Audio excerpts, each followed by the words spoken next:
तो दशरथ पटेल तो एक ही बात पर नाराज हो गए थे कि इतना पैसा दिया जा रहा है एडवांस पार्टी में, तो फिर अच्छा भोजन क्यों नहीं दिया जा रहा है, अच्छा स्थान क्यों नहीं बनाया जा रहा है।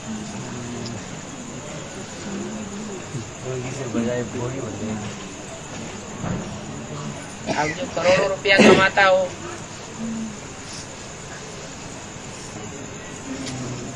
वो तो वकील है इनकम टैक्स के, विदेशी कंपनियों के 30-30 करोड़ के केस आते हैं, उनमें से 3 करोड़ एक ही पेशी में ले लेते हैं। क्या केस आया विदेशी कंपनी का 30 करोड़ का, उसमें से 10वां हिस्सा वो एक पेशी में ही ले लेते। माने एक दिन की कमाई कितनी हुई, 3 करोड़। उनको तो पैसे की कोई वैल्यू होगी नहीं।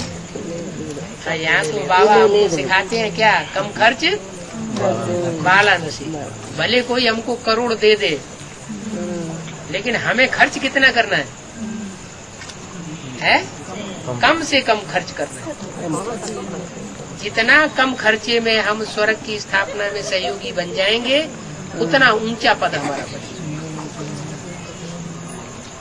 ऐसे नहीं कि भीख मांग मांग करके करोड़ों रुपए इकट्ठे करते जाओ और खूब ऐशो आराम की जिंदगी बिताओ। आश्रम में सोफा सेट डालो, गलीचे डालो, बढ़िया बढ़िया लकालक कपड़े पहनो, सफेद भकाभक।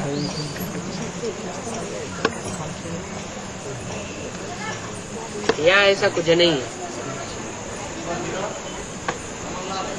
क्या जैसे साधारण लोग रहते हैं ऐसे रहते हैं।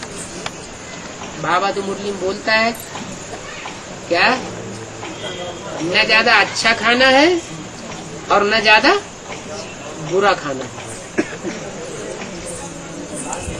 अच्छे से अच्छा भी नहीं और जैसे कि नालों के किनारे जो गरीब लोग रहते हैं, वो क्या नाम, झोपड़ियों में, ऐसा भी नहीं। जैसे साधारण लोग होते हैं, संख्या दुनिया में साधारण लोगों की ज्यादा होती है या असाधारण लोगों की ज्यादा होती है? साधारण की ज्यादा संख्या होती है। तो सर्वसाधारण की तरह खाना, पीना, रहना, मकान बनाना, रहना, और मकान बनाने की तो अभी बात ही नहीं। क्यों? ये जितने भी मकान बनते जा रहे हैं, महलमाड़ियाँ अटारियाँ बनती जा रही हैं, ये सब विनाश होने वाली है या रह जाएंगी? ये तो सब विनाश होने वाली है। इसलिए मकान बनाने के लिए तो, प्रॉपर्टी बनाने के लिए तो मना ही कर दिया, बोल दिया कि जब विनाश होगा तो सब बच्चे माउंट आबू में इकट्ठे हो जाएंगे।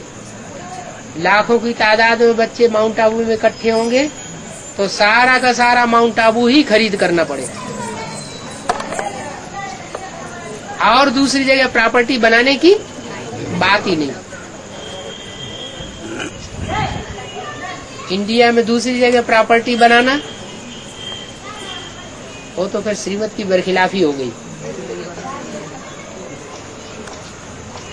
हाँ, कोई विधर्मी ब्रह्मा कुमार कुमारी है जो बाबा की मुरली को नहीं मानते हैं, नहीं ध्यान देते हैं।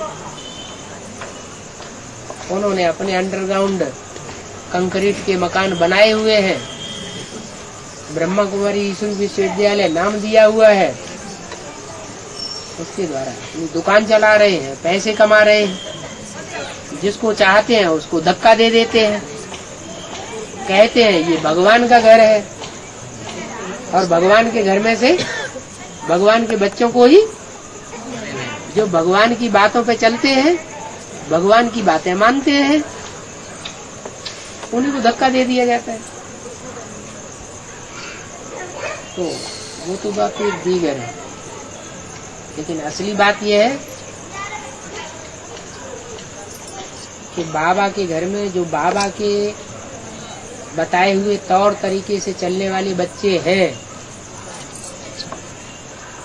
वो ही माउंट आबू तक जाकर के सुखधाम और शांति धाम के वासी बन सकेंगे।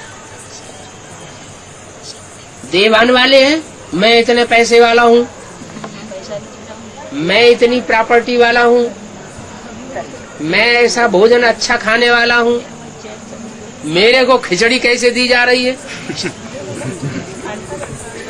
वो तो टिक नहीं सकेंगे।